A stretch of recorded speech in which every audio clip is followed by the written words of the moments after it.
जय हिंद साथियों, आप सभी का एक बार फिर से समसामयिक घटना चक्र के इस डिजिटल प्लेटफॉर्म पर हार्दिक स्वागत और अभिनंदन है। मैं अनस मिर्जा आज आप सभी के सामने फिर से एक बार उपस्थित हुआ हूं हिंदी का एक महत्वपूर्ण टॉपिक लेकर, जो कि एग्जाम की दृष्टि से बहुत ही महत्वपूर्ण है। तो हमारा पिछला जो वीडियो था उसमें मैंने वर्णमाला के बारे में कुछ चर्चा किया था, जिसमें स्वरों के बारे में बताया था। कुछ बातें शेष रह गई थी, आज उसको मैं कंटिन्यू करता हूं। तो चलिए आप सभी लोग फटाफट बने रहिए और चलते हैं आज के सेशन की बहुत ही बेहतरीन शुरुआत करते हैं। तो आज का जो सेशन है वो शुरू होता है यहाँ से। स्वर के भेद हमने बताए थे और स्वरों के बारे में बहुत सारी बातें बताई थी। तो यहाँ पर आज का जो स्टार्ट हो रहा है बिंदु वो है जिह्वा के उठने के आधार पर, जिह्वा के उठने के आधार पर या मुख आकृति के आधार पर स्वरों का वर्गीकरण। तो इस आधार पर अगर देखा जाए तो स्वर चार प्रकार के होते हैं।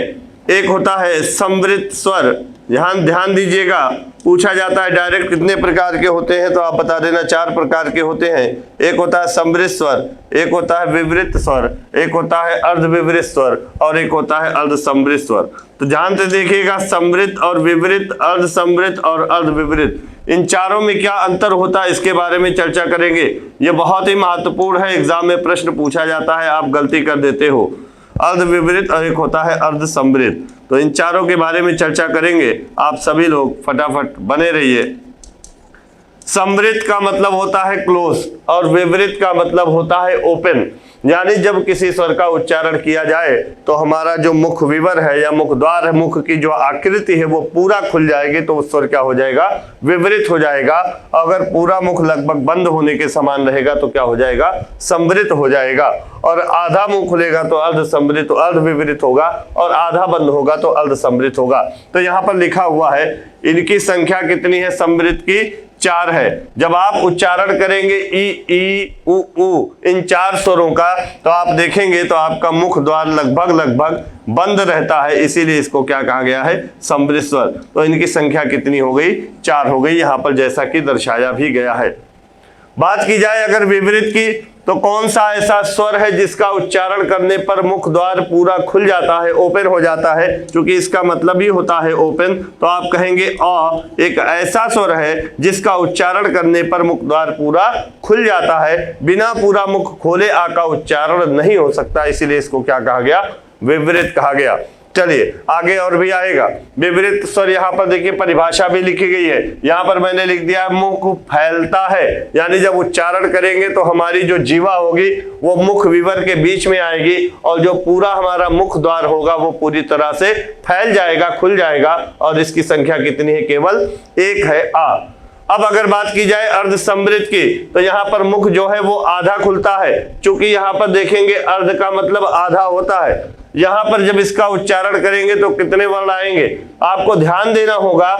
जो अर्धसमृत होता है उसमें 2 वर्ण आते हैं, ए और ओ आता है, और जो समृत होता है उसमें 4 वर्ण आते हैं, उसमें लगभग मुख बंद रहता है, ना के बराबर खुलता है, ई उ ऊ आते हैं। तो ए और ओ को आपको याद रखना है कि अर्धसमृत होगा। और अगर बात की जाए अर्धविवृत की, तो आगे दिया हुआ है, यहाँ पर देखिएगा, अर्धविवृत का मतलब आधा फैलना होता है। यहाँ पर 3 वर्ण इसमें मिलेंगे आपको, आ, ए और औ, ये 3 वर्ण आपको मिलेंगे। अब एक बात को आपको ध्यान देना है, सबसे ज्यादा कंफ्यूजन होता है अर्धसमृत में और अर्धविवृत में। तो यहाँ पर मैं चार्ट बना दे रहा हूँ। एक होता है विवृत। अब विवृत आप जानते हो पूरा मुख द्वार खुलेगा, तो एक ही ऐसा स्वर है जिसका उच्चारण करने पर पूरा मुख द्वार खुलता है, और तो ये विवृत हो जाएगा। और एक होता है समृत, लगभग मुख पूरा बंद रहता है, और यहाँ पर 4 हैं, हमने बताया था इनकी संख्या ई और उ, ये 4 हो जाएंगे समृत। इसके बाद देखेंगे अगर हम अर्धविवृत की बात करें, तो अर्धविवृत में आपके सामने लिखा हुआ, यहाँ पर नोट कर दे रहे हैं, एक जगह पर आप नोट कर लीजिए, 3 वर्ण है, एक है आ और एक है ए और एक है औ। और अर्धसमृत की बात करेगा तो अर्धसमृत में 2 वर्ण आते हैं, ए और ओ आते हैं, ये दोनों आप लोग नोट कर लीजिएगा, एग्जाम में पूछा जाता है। सबसे ज्यादा कंफ्यूजन अर्धविवृत और अर्धसमृत में होता है। तो यहाँ पर ए और औ में ऊपर 2 मात्राएं होती हैं और ए और ओ में ऊपर एक मात्रा होती है।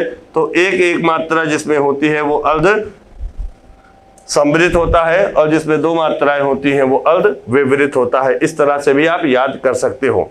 तो चलिएगा अब इसके आगे चलते हैं। इसके आगे भी और भी आधारों पर स्वरों के वर्गीकरण किए गए हैं। तो यहाँ पर जो हेडिंग बना है देखिएगा आपके सामने, उच्चारण अनुसार नाक तथा मुख से वायु निकलने के आधार पर। उच्चारण अनुसार का मतलब बोलने के अनुसार। जब हम किसी वर्ण का उच्चारण करते हैं तो उस दौरान हमारे जो मुख या नाक से कहां से हवा निकलती है, इस आधार पर दो प्रकार के हैं, एक है अनुनासिक और एक है निरनुनासिक। इसके आगे भी हम देखेंगे, अनुस्वार के बारे में भी चर्चा होगी, विसर्ग के बारे में भी चर्चा होगी। तो पहले हम फिलहाल यहाँ पर देखते हैं, एक होता है निरनुनासिक और एक होता है अनुनासिक। अनुनासिक का मतलब होता है नाक, और यहाँ पे इसको सानुनासिक भी कह सकते हैं, यानी नाक के साथ। तो ध्यान दीजिएगा, निरनुनासिक बना है निह प्लस अनुनासिक से। किससे बना है? निह प्लस अनुनासिक से। और निह का मतलब होता है नहीं, यानी जिसका उच्चारण नाक से ना हो, अर्थात उच्चारण केवल और केवल मुख से हो। यानी जब उच्चारण किया जाए तो हवा केवल मुख से बाहर निकले, ऐसे वर्ण क्या कहलाते हैं? निरनुनासिक कहलाएंगे। और जब उच्चारण करने पर मुख के साथ साथ नाक से भी ध्वनि निकले, हवा निकले, तो ऐसे वर्ण क्या कहलाएंगे? अनुनासिक कहलाएंगे। अब निरनुनासिक में क्या क्या आते हैं, यहां पर देखिए लिखा हुआ है, जिन स्वरों का उच्चारण करते समय हमारे मुख से वायु निकलती है उसे निरनुनासिक स्वर कहते हैं। इसमें नाक का बिल्कुल यूज नहीं होता है। और जो आपने स्वर पढ़े हैं 11, अ आ इ ई उ ऊ री ए ऐ ओ औ, ये जो 11 स्वर आपने देखे हैं, ये सभी स्वर अगर पूछा जाए क्या होते हैं तो आप बता देना निरनुनासिक होते हैं। क्योंकि जब स्वरों का उच्चारण किया जाता है तो उच्चारण के दौरान केवल मुख से हवा बाहर निकलती है, नाक से बिल्कुल वायु बाहर नहीं निकलती है। अब यहाँ पर अब हम देखेंगे अनुनासिक। अब निरनुनासिक अगर शब्द दे दे तो यहाँ पर ध्यान दीजिएगा, जैसे मैंने लिख दिया अब, कब, किधर, इधर, उधर, जिधर, ये सारे शब्द जब हम उच्चारित करेंगे, बोलेंगे, तो केवल और केवल मुख से उच्चारण होगा, नाक से कहीं ध्वनि बाहर नहीं निकलेगी। इसीलिए इसको क्या कहा गया? निरनुनासिक, बिना नाक का प्रयोग किए। अब यहाँ पे अनुनासिक में क्या होता है? इसमें नाक और मुख दोनों से ही हवा बाहर निकलती है। यहाँ पर लिखा हुआ है कि जिन स्वरों का उच्चारण करते समय वायु हमारे नाक और मुख दोनों से निकलती है, अनुनासिक कहलाते हैं। और अनुनासिक वर्णों की पहचान हम देखते हैं, ऊपर चंद्र बिंदु लगा होता है, तो ऐसे वर्ण अनुनासिक वर्ण कहलाते हैं। ये अनुनासिक चिन्ह भी कहा जाता है चंद्र बिंदु को। ध्यान दीजिएगा, जैसे यहाँ पर देखिए ऊपर दोनों के चंद्र बिंदु लगा हुआ है।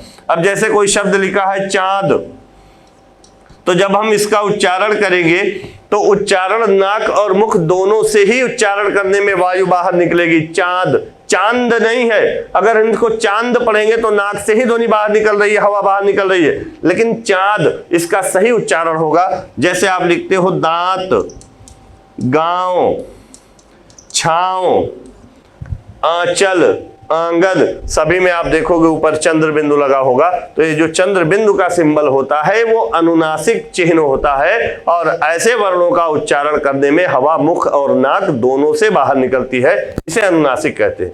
अनुनासिक और निरनुनासिक समझ में आ गया? निरनुनासिक का मतलब केवल मुख से उच्चारण होगा, हवा केवल मुख से बाहर निकलेगी। और अनुनासिक में हवा मुख और नाक दोनों से बाहर निकलेगी। निरनुनासिक में ना तो कोई बिंदु होगा और ना ही चंद्र बिंदु होगा, लेकिन अनुनासिक होगा तो उसमें चंद्र बिंदु का प्रयोग होता है। चलिए अब यहीं पर थोड़ा सा और बता देते हैं हम। एक होता है अनुस्वार, ध्यान से सुनिएगा, ये बहुत पूछा जाता है एग्जाम में, अनुस्वार। और एक होता है विसर्ग। इन दोनों के बारे में हम यहीं पर बताए दे रहे हैं। तो यहां पर अनुस्वार के बारे में पहले हम जानकारी दे दें आपको। अनुस्वार का जो सिंबल होता है, जो चिन्ह होता है, वो ऊपर बिंदु लगा दिया जाता है। और अनुनासिक का चंद्र बिंदु, ये दोनों में अंतर है। और ये जो अनुस्वार होता है इसका उच्चारण नाक से होता है। कहां से होता है? नाक से होता है। अर्थात उच्चारण करने के दौरान हवा केवल नाक से बाहर निकलती है, मुख से बाहर नहीं निकलती है। और अनुनासिक में दोनों से हो जाएगा। जैसे लिखा हुआ है यहाँ पर, ये क्या लिखा हुआ है? अगर हम आपसे पूछे तो आप कहोगे अक। अक लिखा है, और जब इसका उच्चारण होगा तो केवल मुख से बाहर हवा निकल रही है, लेकिन जैसे ही इस पर हम एक बिंदु लगा देंगे तो अब इसका उच्चारण अंक होगा, अक नहीं होगा, अंक।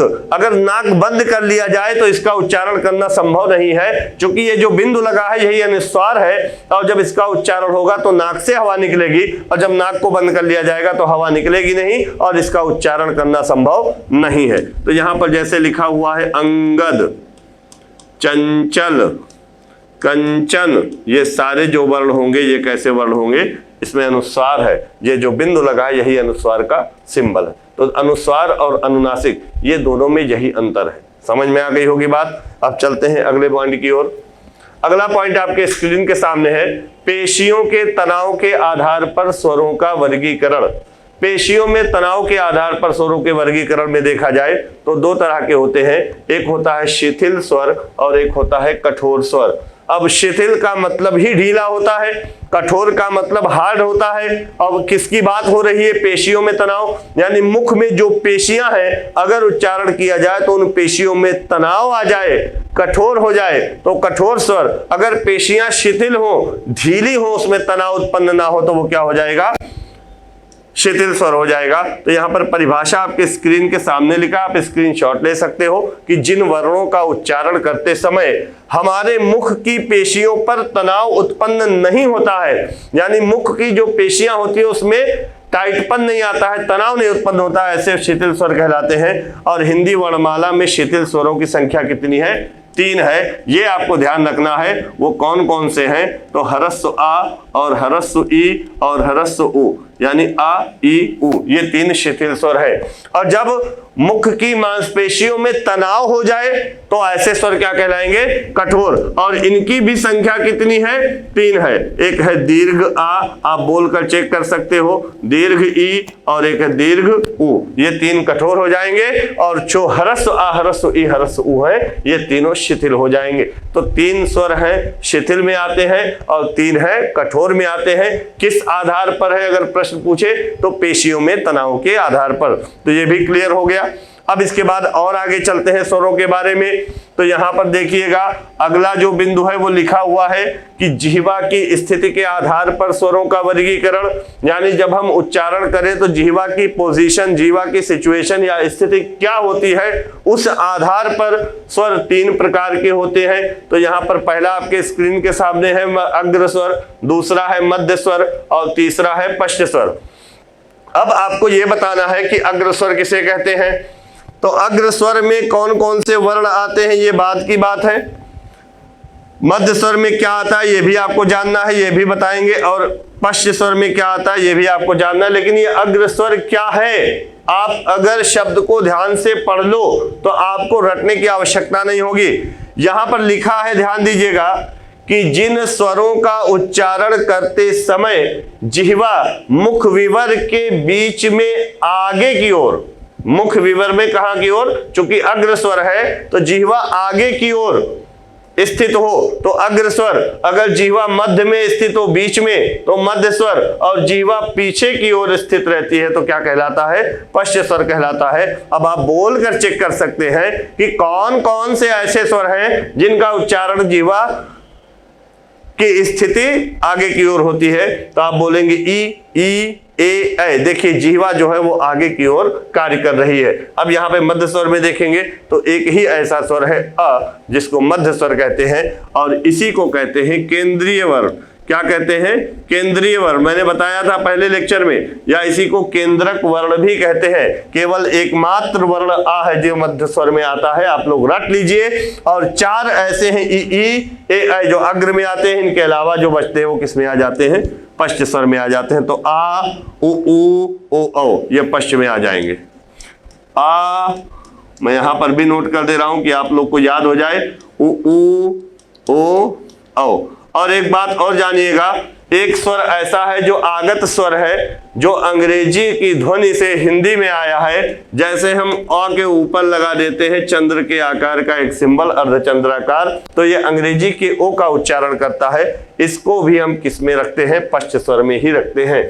तो यहाँ पर नोट कर लीजिएगा इसको, अग्र स्वर में ई ए ऐ, मध्य स्वर में अ और पश्च स्वर में आ उ ओ और ओ। जैसे आप लिखते हो डॉक्टर, तो डॉक्टर जब लिखा जाता है तो डा के ऊपर अर्धचंद्राकार लगा दिया जाता है। ये अंग्रेजी के डीओ डो का उच्चारण करता है। डा और डो दोनों में अंतर है। जब डो कहेंगे तो ओष्ठ की स्थिति गोल आकार की हो जाएगी और डा कहेंगे तो गोल आकार का नहीं होगा। तो ये आ नहीं है, ओ है, ये बात आपको ध्यान देना होगा।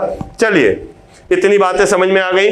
अब नेक्स्ट पॉइंट पर चलते हैं। अगला जो पॉइंट है वो है ओष्ठ की आकृति के आधार पर स्वरों का वर्गीकरण। यानी जब हम किसी स्वर का उच्चारण करें तो उच्चारण करने के दौरान जो ओष्ठ की आकृति है वो किस प्रकार की होती है, इस आधार पर भी स्वरों के वर्गीकरण किए गए हैं। तो चलिए देखते हैं कौन कौन से इसमें आते हैं।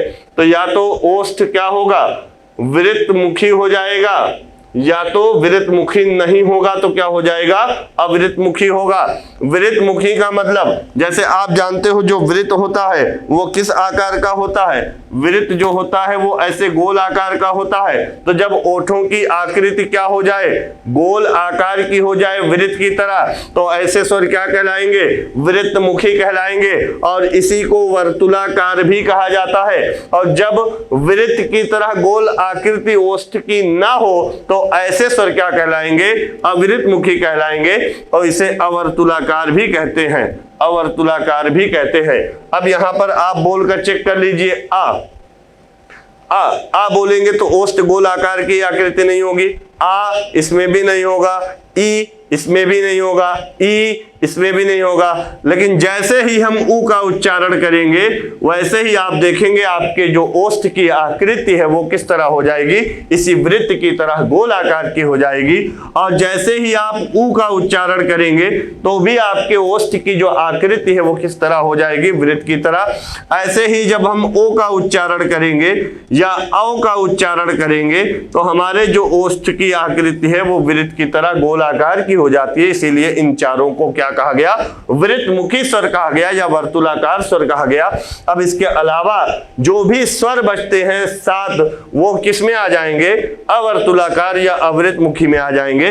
यहां पर लिखा हुआ है इनकी संख्या कितनी है, 6। चूंकि री को फिर हटा दिया गया यहां से, तो यहां पर आ इ ए ऐ ये अवृत्तमुखी हो जाएंगे और जो बचेगा 4 यहां पर ये क्या हो जाएगा, वृत्तमुखी हो जाएगा। उम्मीद है कि आप सभी लोगों को अच्छे से समझ में आ रहा होगा। बढ़िया से समझने का प्रयास कीजिएगा, इसको रटने का प्रयास मत कीजिएगा कि वृत्तमुखी में अ उ ओ औ, अवृत्तमुखी में आ इ ए ऐ, ऐसा रटेंगे तो भूल जाएंगे। वृत्तमुखी क्या होता है, क्यों है, ये अगर याद कर लेंगे तो आपको रटने की आवश्यकता नहीं होगी। चलिए नेक्स्ट पॉइंट पर चलते हैं। तो स्वर जो थे वो आपके समाप्त हो गए। तो एक पॉइंट और मैं आपको बताऊंगा स्वर के बारे में, फिर हम व्यंजनों पर चर्चा करेंगे। तो सबसे पहले कुछ बातें हैं स्वर के बारे में, मैं यहां पर नोट कर दे रहा हूं। जैसे आपने पढ़ा था अनुस्वार, आराम से पढ़िएगा एकदम नॉर्मल होके। और एक मैंने बताया विसर्ग, विसर्ग। अनुस्वार के बारे में मैंने बताया कि जो अनुस्वार होता है इसका उच्चारण नाक से होता है, उच्चारण करने के दौरान हवा नाक से बाहर निकलती है, जैसे अंक। अब इससे कई शब्द बनेंगे। इसका सिंबल है बिंदु, यही अनुस्वार का चिन्ह है, बिंदु। अब ध्यान देना है आपको, जैसे लिखा हुआ है अंक, अंगूर, लंगूर, सभी में आप देखेंगे उच्चारण करेंगे तो नाक से ध्वनि उच्चारित होगी। विसर्ग क्या होता है, आह, विसर्ग का जो उच्चारण होता है वो किसकी तरह होता है, हा की तरह होता है। किसकी तरह, हा की तरह होता है। और इसका जो सिंबल है वो 2 बिंदु है और इसका उच्चारण कंठ से होता है। कहां से होता है, कंठ से होता है, यहां से होता है। जब हम इसका उच्चारण करते हैं तो यहां से होता है, कंठ से। दूसरी बात, ये जो विसर्ग है इसका प्रयोग अगर बात किया जाए, प्रयोग, तो हिंदी में तत्सम शब्दों में होता है। तत्सम शब्दों में होता है का मतलब क्या है कि जो शब्द संस्कृत के समान ज्यों के त्यों हिंदी में प्रयुक्त किए गए वो तत्सम शब्द कहलाते हैं। और ऐसे ही शब्दों में विसर्ग का प्रयोग होता है। इसका उच्चारण किसकी तरह होता है? हा की तरह होता है। जैसे मैं एक शब्द लिख दूं, यहां पर ध्यान दीजिएगा, यहां पर मैंने लिखा प्रातः काल।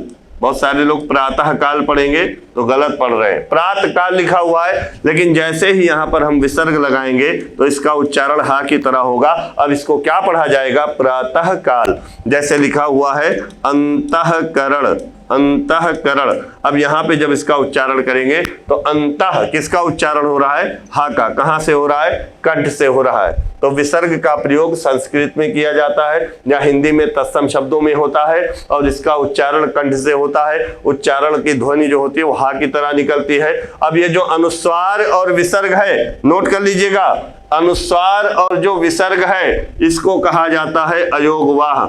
यानी अनुस्वार और विसर्ग को क्या कहा जाता है? इन दोनों को मिलाकर कहा जाता है अयोगवाह। ध्यान से देखिएगा, इन दोनों को मिलाकर कहते हैं अयोगवाह। एग्जाम में प्रश्न पूछा जाता है कि अयोगवाह में कौन कौन से वर्ण आते हैं, तो अयोगवाह में अनुस्वार आता है और विसर्ग, या आपके एग्जाम में दे देगा अंग और अह, दोनों में से कोई एक पूछेगा, चाहे अंग लिख देगा, अह लिख देगा, या अनुस्वार और विसर्ग लिख देगा, बात वही है। इनको अयोगवाह क्यों कहते हैं? क्योंकि यहां पर देखेंगे इस शब्द से ही पता चल रहा है। अयोग का मतलब होता है जिसका योग ना हो, ना तो स्वरों में गिना जाता है इनको, ना ही व्यंजनों में। वाह मतलब फिर भी साथ साथ वर्णमाला में इनको गिना जाता है, साथ साथ ये चलते हैं, तो बिना योग के ही साथ साथ चलना ही क्या हो गया? अयोगवाह। इसीलिए इनको क्या कहा जाता है? अयोगवाह। तो अयोगवाह पूछेगा तो आप क्लियर बता दोगे कि नहीं? अनुस्वार और विसर्ग या अंग और अह। तो ये था आपका स्वर। तो स्वरों के बारे में हमने काफी आपको बताया, उम्मीद है कि समझ में आया होगा। अब अगला जो टॉपिक है वो है व्यंजन। वर्णमाला में स्वरों और व्यंजनों का ही समूह है और ये समूह जो है वो क्रमबद्ध है, व्यवस्थित है, मैंने बताया था। अब हम व्यंजन को पढ़ेंगे तो सबसे पहले आपको ये जानना होगा कि व्यंजन किसे कहते हैं, व्यंजन क्या होता है। जैसे आपने जाना कि स्वर जो होता है वो स्वतंत्र वर्ण होता है, स्वर स्वतंत्र रूप से उच्चारित किए जाते हैं, किसी अन्य वर्ण की सहायता नहीं लेनी पड़ती स्वरों के उच्चारण में। और व्यंजन की अगर बात की जाए तो व्यंजन जो होता है इसका उच्चारण स्वरों की सहायता से होता है। तो परिभाषा बन जाती है कि स्वरों की सहायता से बोले जाने वाले वर्ण क्या कहलाते हैं? व्यंजन कहलाते हैं। परिभाषा आप नोट कर सकते हो, स्वरों की सहायता से बोले जाने वाले वर्ण व्यंजन कहलाते हैं। स्वरों की सहायता से बोले जाने वाले वर्ण क्या कहलाते हैं? व्यंजन कहलाते हैं। और आप देखोगे प्रत्येक व्यंजन में आ स्वर जो होता है ये शामिल होता है। जैसे लिखा हुआ है का, ख, ग, घ, तो यहाँ पर इसको जब हम तोड़ेंगे तो क्या आएगा? क प्लस आ। इसको जब हम तोड़ेंगे तो क्या आएगा? ख प्लस आ। इसको जब हम तोड़ेंगे तो क्या आएगा? ग प्लस आ। इसको जब हम तोड़ेंगे तो क्या आएगा? घ प्लस आ। आप देखोगे सभी व्यंजनों में कौन सा स्वर शामिल हुआ है? आ स्वर शामिल होता है। तो स्वरों की सहायता से बोले जाने वाले वर्ण क्या कहलाते हैं? व्यंजन कहलाते हैं। और व्यंजनों की संख्या अगर पूछी जाए आपके एग्जाम में तो आप कितना लगाओगे? तो संख्या अगर देखें तो कितनी है? 33 है, 33 है। मूल व्यंजन जो है वो यही 33 है। तो अगर एग्जाम में प्रश्न पूछे व्यंजनों की संख्या तो आप लगा देना कि 33 है। स्वरों की संख्या अगर एग्जाम में पूछे तो आप कितना लगा दोगे? 11। अब जैसे स्वरों का वर्गीकरण हम लोगों ने पढ़ा था वैसे हम सभी को पढ़ना है व्यंजनों का वर्गीकरण। तो चलिए आगे चलते हैं। व्यंजनों के वर्गीकरण में यहाँ पर पहला पॉइंट दिया गया है स्पर्श व्यंजन। यहाँ पर देखिए आपके सामने साफ साफ लिखा हुआ है स्पर्श व्यंजन या स्पृष्ट व्यंजन इसको कहते हैं, या वर्गीय व्यंजन कहते हैं, या इन्हीं को उदित व्यंजन भी कहा जाता है। ये जो स्पर्श व्यंजन है उच्चारण के आधार पर इनको बांटा गया है 5 वर्गों में।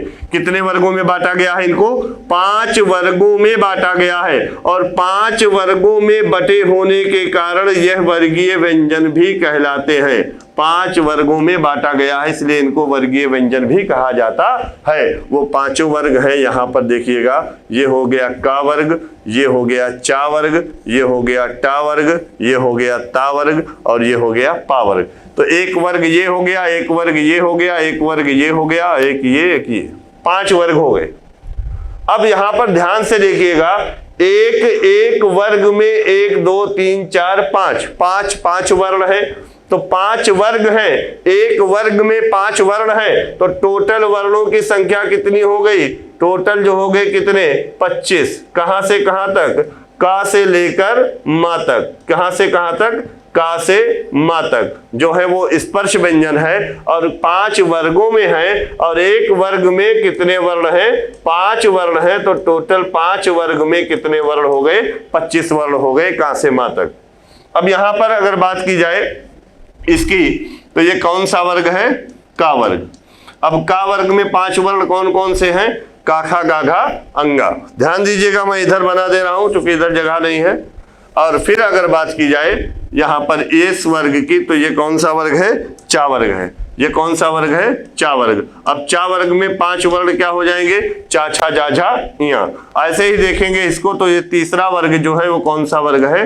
टा वर्ग है। तो यहाँ पर टा वर्ग में क्या आ गया? टा ठा डा ढा अड़ा। ऐसे देखेंगे तो चौथा वर्ग जो है वो कौन सा है? ता वर्ग है। तो ता वर्ग में 5 वर्ण कौन आ गए? ता था दा धा ना। ऐसे ही लास्ट देखेंगे तो कौन सा वर्ग है?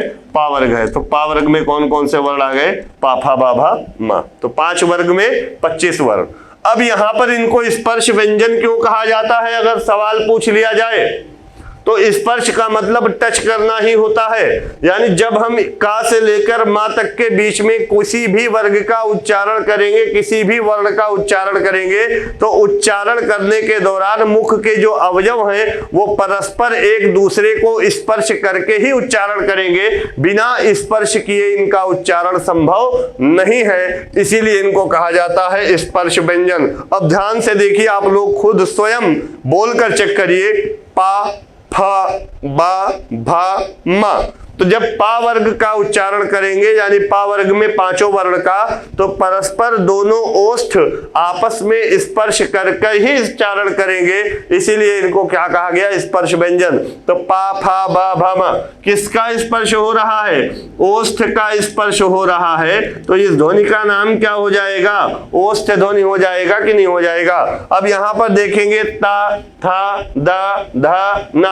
आप बोलकर चेक कर लीजिए, तो जिह्वा आपके दांतों को स्पर्श करेगी, तो दांत के स्पर्श से उच्चारण हो रहा है, तो इस ध्वनि का नाम क्या हो जाएगा? दंत ध्वनि। अब यहां पर जब आप चेक करिए, टा ठा डा ढा अड़ा, अब बोलकर चेक करिए तो आपकी जिह्वा दंत मूल के पिछले हिस्से, तालु के अगले हिस्से को जहां पर स्पर्श कर रही है वही उच्चारण स्थान मूर्धा कहलाता है। तो मूर्धा के उच्चारण से, मूर्धा के स्पर्श से उच्चारण हो रहा है, इसलिए इस ध्वनि का नाम क्या हो जाएगा? मूर्धन्य ध्वनि।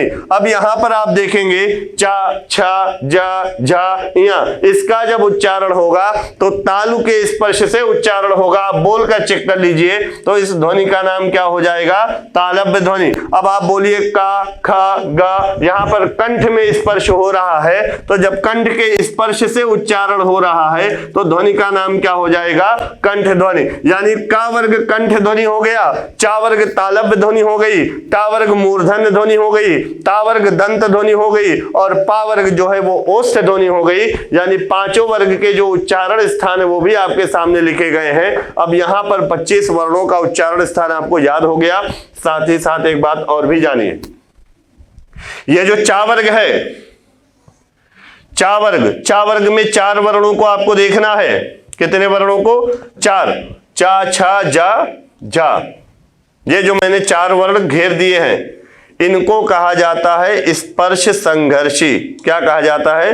स्पर्श संघर्षी। स्पर्श तो सभी हैं, लेकिन जो संघर्षी है वो यही 4 वर्ण है। तो संघर्षी वर्ण अगर पूछ ले, स्पर्श संघर्षी वर्ण, तो चा वर्ग का 4 वर्ण शुरू के चारों, चा छा जा और झा, ये 4 हो जाएंगे।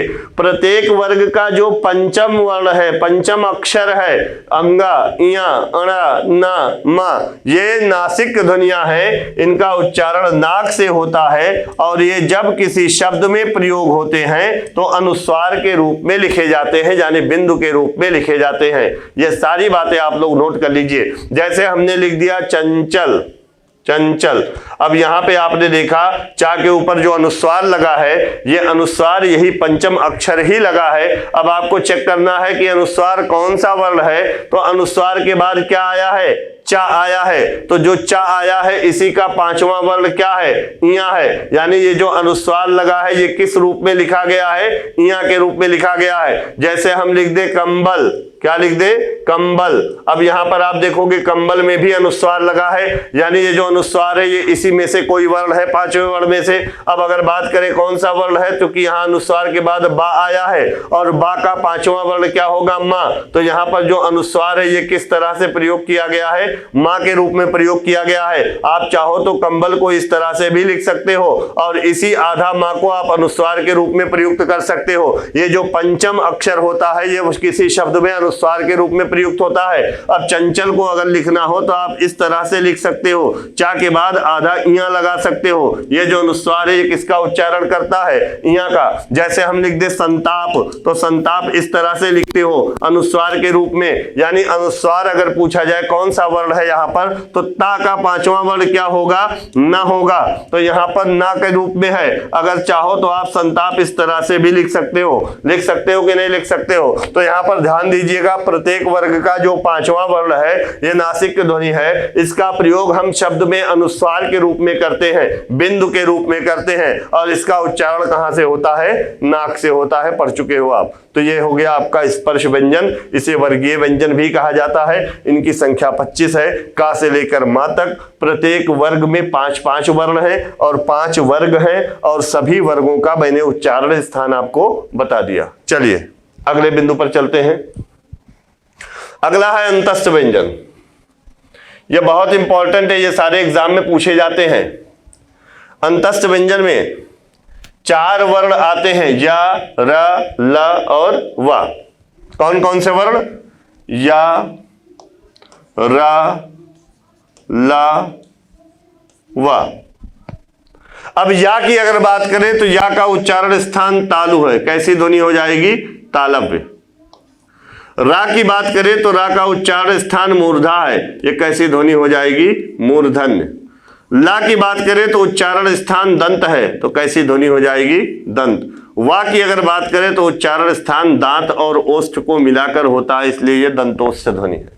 अब अगला सवाल बनता है, इनको अंतस्थ व्यंजन क्यों कहते हैं, क्योंकि जब इनका उच्चारण किया जाता है तो उच्चारण के दौरान जिह्वा, तालु, मूर्धा, दंत और ओष्ठ परस्पर एक दूसरे से सट कर उच्चारण करते हैं, लेकिन पूरी तरह से स्पर्श नहीं होता है, इसलिए इनको अंतस्थ व्यंजन के नाम से जानते हैं। आपको इतना याद रखना है कि अंतस्थ व्यंजन में 4 वर्ण आते हैं, य, र, ल, व। तो अंतस्थ व्यंजन कितना हो गया, 4। समझ में आई बात, याद कर लीजिए। अब इसके अलावा हम देखेंगे यहां पर ऊष्म व्यंजन है। ऊष्म व्यंजन, ऊष्म व्यंजन जो है इसमें 4 वर्ण है, शा, सा, सा और हा। यहां पर मैं नोट कर दे रहा हूं, आराम से समझ लीजिए। शा, सा और हा। इनको ऊष्म व्यंजन क्यों कहा जाता है, ऊष्म का मतलब होता है गर्म।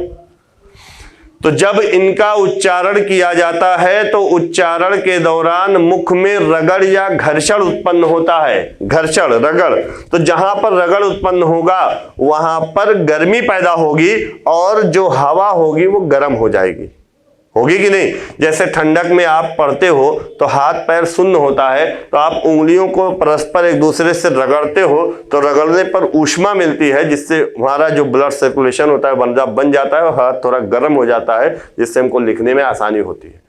तो जब इसका उच्चारण किया जाता है तो मुख में रगड़ या घर्षण उत्पन्न होता है और रगड़ या घर्षण से मुख में जो वायु बाहर निकलती है मुख से वो गर्म हो जाती है और गर्म होने के बाद अधिक मात्रा में बाहर निकलती है, इसीलिए इनको क्या कहा गया, ऊष्म व्यंजन कहा गया। तो इसमें कितने वर्ण हैं, 4 वर्ण हैं। अब यहां पर ध्यान देना है, आप पढ़े हो बड़ा सा, षटकोण वाला सा, सीटी वाला सा। अब आपको ये नहीं जानना है यहां पर अब ये कौन सा शाह है। ये जो बड़ा शाह हम लोग कहते हैं इसका उच्चारण तालु में घर्षण से होता है, तो यहां पर इसकी ध्वनि क्या नाम क्या हो जाएगा, तालव्य ध्वनि। ऐसे ही इसको देखेंगे हम, जिसको हम लोग खटकोर, सटकोर, पेटचिरुआ बहुत सारे नामों से पढ़े हैं बचपन में। इसका उच्चारण मूर्धा से होता है, तो इसलिए इसको क्या कहेंगे, मूर्धन्य ध्वनि, यानी मूर्धन्य सा है ये। और ये तालव्य सा है। और छोटा सा जिसको हम कहते हैं ये कौन सा सा है, दंत सा है। और जो हा है इसका उच्चारण कहां से होता है, कंठ से होता है, और कंठ के प्रसार से होता है। और हा को एक नाम से और जानते हैं, हा को कहते हैं काकल्य वर्ण। ध्यान दीजिएगा, नोट कर लीजिएगा, बहुत इंपॉर्टेंट है। काकल्य वर्ण कौन सा वर्ण है, हा है। नोट कर लीजिएगा आप लोग, सभी लोग। क्लियर है? चलते हैं अगले बिंदु की ओर। अगला बिंदु है लुंठित या प्रकंपित। समझ के पढ़िएगा। लुंठित या प्रकंपित, रा को कहते हैं, आप लोग रट डालिए। रा लुंठित है या प्रकंपित है, दोनों एक ही है। पार्श्विक है ला। अब ध्यान दीजिएगा, जब हम रा का उच्चारण करेंगे तो हमारी जिह्वा लुढ़कते हुए मूर्धा को स्पर्श करती है, इसीलिए इसको लुंठित या प्रकंपित कहते हैं। और जब हम ला का उच्चारण करते हैं तो ला का उच्चारण करने में जिह्वा के दोनों बगल से हल्की सी हवा पास होती है। पार्श्व का मतलब होता है बगल, तो इसीलिए ला को हम क्या कहते हैं, पार्श्विक कहते हैं। तो आप याद कर लीजिएगा, लुंठित या प्रकंपित वर्ण कौन सा है, ला है, और पार्श्विक क्या है, ला है। क्लियर है? अब अगला बिंदु है संयुक्त व्यंजन। आपने संयुक्त स्वर पढ़े थे 4, ए, ऐ, ओ, औ। संयुक्त स्वर क्यों थे? क्योंकि ये दो भिन्न वर्णों के योग से बना था। तो वैसे ही संयुक्त व्यंजन किसे कहेंगे, जब कोई व्यंजन दो भिन्न व्यंजन वर्णों के योग से बनेगा तो ऐसे व्यंजन वर्णों को हम क्या कहेंगे, संयुक्त व्यंजन। इनकी संख्या कितनी है, 4। अब यहां पर मैं नोट कर देता हूं, एक है क्षा, एक है त्रा, एक है ज्या और एक है श्रा। ये 4 संयुक्त व्यंजन है। अब यहां पर दिया हुआ है, ये जो क्षा लिखा हुआ है इसमें का और मूर्धन्य शा है। यहां पर मैं नोट कर देता हूं, का और मूर्धन्य शा मिलाकर क्या बना है, क्षा बना है। यहां पर आप देखेंगे का और मूर्धन्य शा दो अलग अलग व्यंजन ध्वनियां हैं कि नहीं। अब का के नीचे हलंत लगा है, शा के नीचे हलंत इसलिए नहीं लगा है कि शा में स्वर है। अगर हम इसमें से स्वर को निकालेंगे तो भी हलंत लग जाएगा, अन्यथा इससे सही है। ऐसे ही त्रा को देखेंगे तो इसमें ता और रा मिला हुआ है, दो अलग अलग प्रकार की ध्वनियां हैं कि नहीं व्यंजन। ऐसे ही ज्ञा को हम तोड़ेंगे तो इसमें जा मिलेगा आपको और जा के साथ या मिला हुआ है। ऐसे ही श्रा को तोड़ेंगे तो तालब्य शा है और रा है। तो सभी में आपने देखा कि दो भिन्न प्रकार के व्यंजन वर्ण मिले हैं। तो जब दो अलग अलग व्यंजन वर्णों के योग से कोई व्यंजन बनता है तो ऐसे व्यंजन को क्या कहते हैं, संयुक्त व्यंजन कहते हैं। क्लियर हो गया?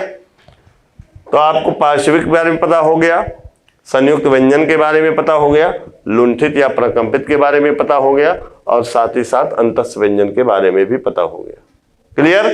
तो चलते हैं, आज के सेशन को मैं यहीं पर रोक रहा हूं, फिर मिलते हैं अगले वीडियो में। तब तक के लिए आप लोग तैयारी करते रहिए, आप लोग नोट करते रहिए। सारा का सारा वर्णमाला जितना भी प्रश्न आपका बन सकता है एग्जाम में, वो सारी बातें हम करेंगे आपसे। फिर मिलते हैं नेक्स्ट वीडियो में। जय हिंद, टेक केयर।